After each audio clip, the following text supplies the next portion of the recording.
Bu çiçekler nasıl bu kadar güzel büyüyor Garagum? Merhaba Türkmen kızı Ayperi. Çiçeklerin nasıl büyüdüğünü öğrenmek ister misin? Hazır mısın Ayperi? Evet, lütfen Garagum. Maceraya çıkıyoruz. Hadi başlayalım. Ayperi, bitkiler topraktan su ve besin alır. Ayrıca güneş ışığını kullanarak fotosentez yaparlar. Fotosentez mi? O nedir Garagum? Fotosentez, bitkilerin güneş ışığını kullanarak kendi besinlerini ürettiği süreçtir. Bu süreçte su ve karbondioksit kullanarak oksijen ve şeker üretirler. Vay canına. Yani bitkiler kendi yiyeceklerini yapabiliyor mu?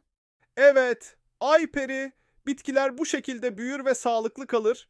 Ayrıca canlılar için de oksijen üretirler. Yani bitkiler topraktan su ve besin alır, güneş ışığını kullanarak fotosentez yapar ve oksijen üretirler. Bu süreç gerçekten büyüleyici. Çok teşekkürler Garagum. Her zaman. Ayperi, yeni maceralarda görüşmek üzere. Hoşça kal Ayperi, görüşmek üzere. Bir sonraki macerayı sabırsızlıkla bekliyorum. Hoşça kal, Garagum.